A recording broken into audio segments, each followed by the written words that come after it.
to part 2 of what if Naruto was Mewtwo's reincarnation or had Mewtwo's powers. I can't really remember, to be honest. So in this part, we're just going to continue off what happened last time he finally mastered his powers effectively, and he's going on to a 4-year time skip. So he was 4, I'm pretty sure, in the last part, so he'll be 8 and he'll be beginning the academy. Throughout the period of the academy, he ends up going to find Sasuke, he ends up sitting next to Sasuke, he ends up becoming friends with Sasuke. Hiruzen specifically asked Naruto to do this because Sasuke was going through it, his entire clan was murdered, and he was just having a rough time in his life, and Sasuke was brooding and being alone, and somebody needed to be there for him. So Hiruzen requested this of Naruto. And so Naruto agreed since Hiruzen was training him for 4 years. So when Naruto finally gets there, he sits next to Sasuke and they hang out, they chat. They try to get Sasuke's mind off things. And that's when Naruto's like, hey Sasuke, would you like to train with me from now on? I mean, I've been training with the third Hokage and Anbu for like the last 4 years, so I am pretty talented. So like, would you be interested in doing it with me? And Sasuke replies, I need to become stronger. So sure, I will train with you. As long as I become more powerful, strong enough to kill my brother Itachi. And so sorry. Naruto agrees to do this, and they begin training, and they end up actually just training together pretty consistently for the next few years. That's until they end up graduating. The Mizuki steals the scroll like he does in canon, but Naruto actually catches him and he turns him to stone, and he gets the third Hokage, he gives him to the third Hokage, and things just become easier from there.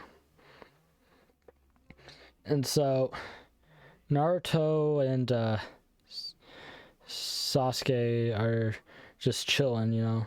Sasuke actually decided to go over to Naruto's house for the night, and Naruto is having fun. He was like, alright, bet, let's do this. And so they sleep over, and the next day they get assigned to their squads. I believe Naruto's squad, my original idea was for it to be Ino, Sasuke, and Naruto, so that's what I'm just gonna go with. And the ship will be Sasuke, Ino, Naruto, Hinata, just so you guys know. Don't think I'm shipping Naruto with Ino, because I'm not. Ha ha ha. I just don't want the trash bag on the team, you know. And the other teams are basically the same, except Ino and Sakura switch. So the Ino Chikacho formation has been ruined. Anyways, so all the senseis come and get their teams except for Team 7's. Kakashi shows up like 3 hours late, and Naruto just looks at him and he's just like, why are you always late? You've been late for the last 8 years every single time we had something to do. And Kakashi's like, I'm just getting lost on the path of life. And Naruto is just like, don't hit me with that bullshit. You're just reading some books and you didn't feel like coming. And Kakashi's like, you got me, Naruto. And I guess that's what I get for being around you for 8 years. You know me a bit too well. So everybody, we're going up to the roof, and we're going to talk about our hopes and dreams. Sasuke is a bit less emo this time around, and so Sasuke just says his goal is to fight Itachi, not kill him, but to put him in prison. And things he likes, he's like training with Naruto and hanging out with him.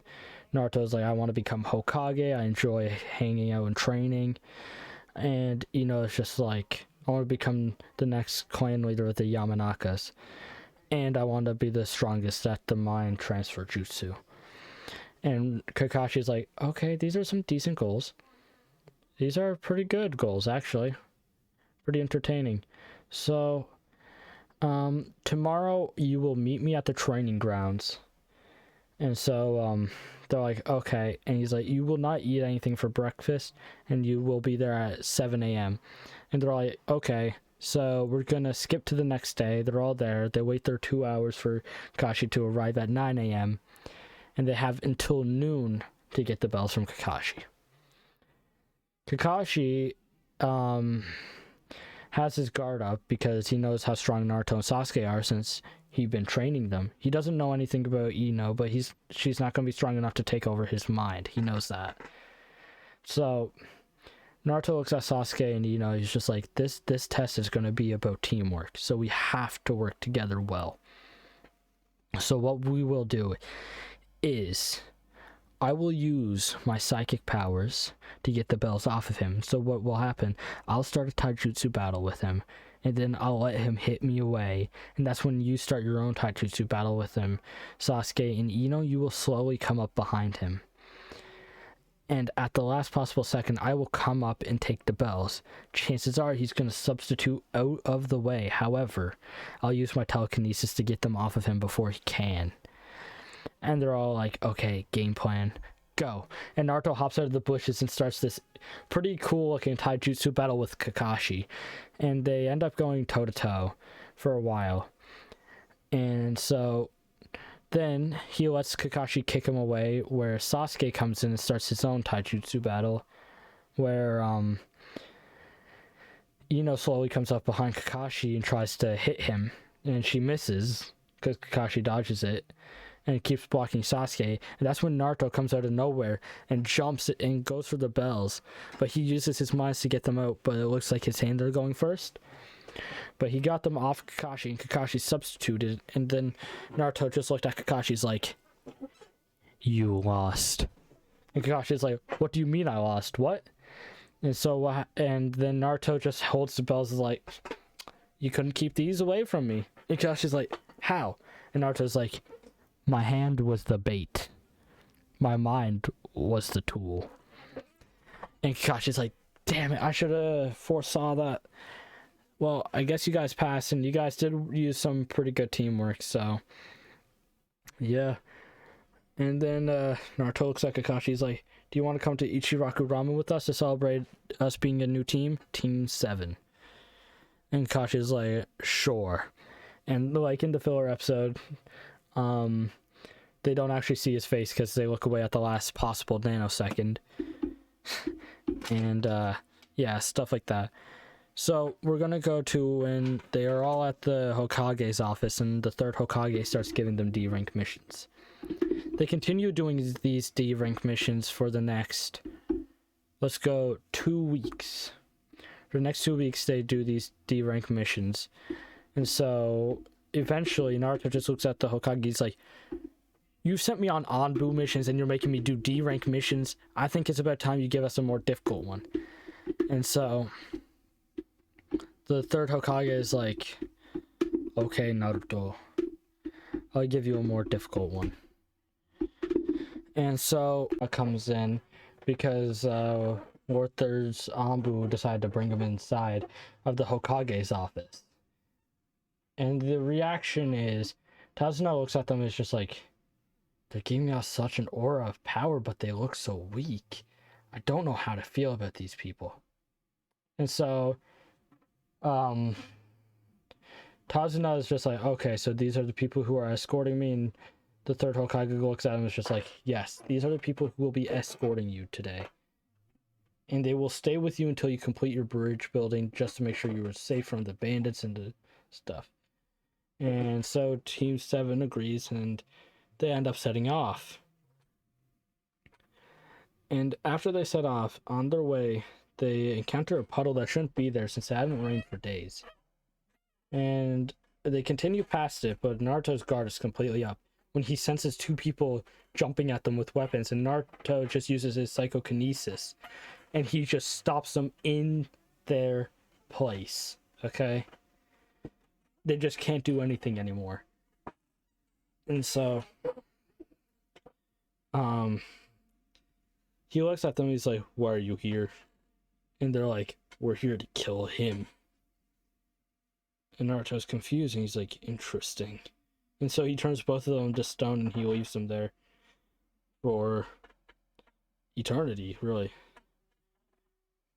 And then he decides that Tazuna is lying. So he uses his telekinesis. Well, he basically just reads his mind. And it's just like, oh, so that is how it is. And Kakashi looks at him and is like, so what's going on, Naruto? And Naruto looks at him and he's just like, well, he didn't tell us anything, really.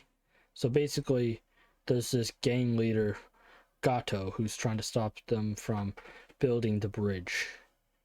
And Kakashi's like, okay, simple enough. And then he's like, but they put one of the 7 swordsmen on the case to kill Tazuna. Obviously, I'm strong enough to take him.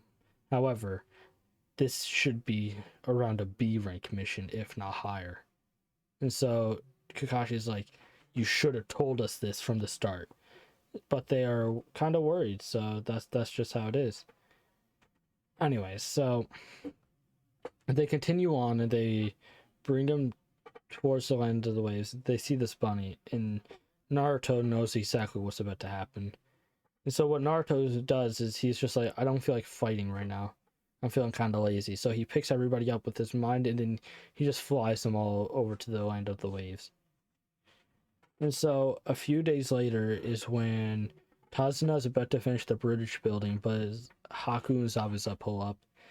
Naruto left a shadow clone with the 2 others just to make sure they were safe.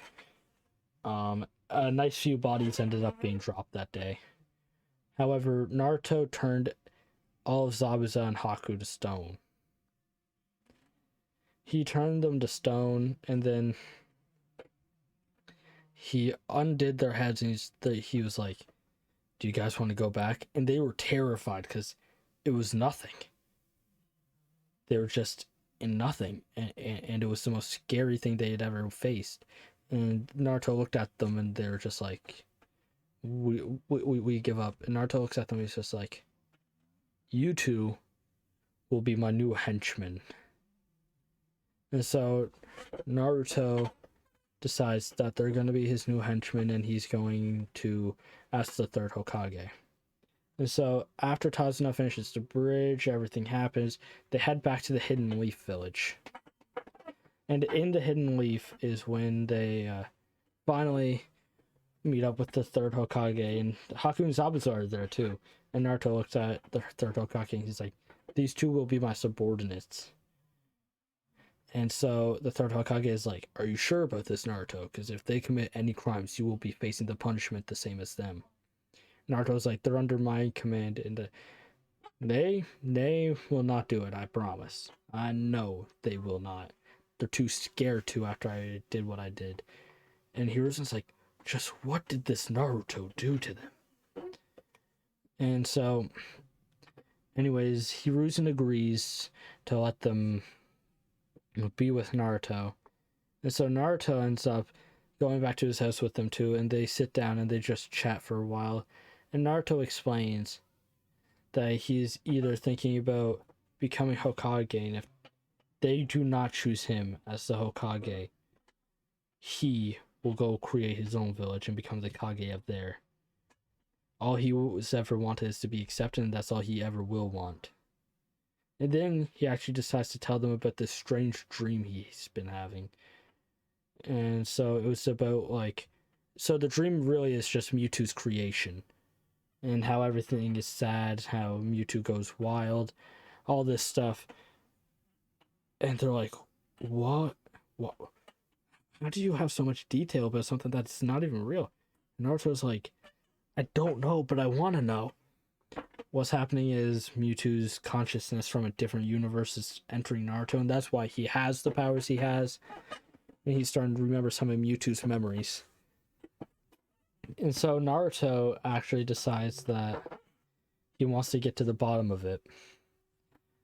And so he ends up training his psychic powers to the point where eventually his mind actually connects with Mewtwo from a parallel universe. And Naruto's just like, wait, you're real? And Mewtwo's like, human. What? How are you in my mind? Naruto's like, I've been having dreams about you. And so Mewtwo is also highly confused, and so is Naruto. But then the universes are not doing well. The dimensions are starting to become unstable, so they stop. And so they end up stop talking, but they both are just sitting in their respective universe thinking, what is this? And I think that's where I'll leave off this part. I know this is part 2 remastered effectively, but part 2 originally the gameplay accidentally overlapped the end of it, and it is kind of upsetting, but it is what it is. I hope you guys enjoyed this part 2 more. I added more detail. I added something interesting that I wasn't going to add until now. I just realized it. And a fun fact about this part is I'm actually recording this part while streaming. Anyways, don't forget to leave a like and subscribe, and I'll see you all next time. Peace!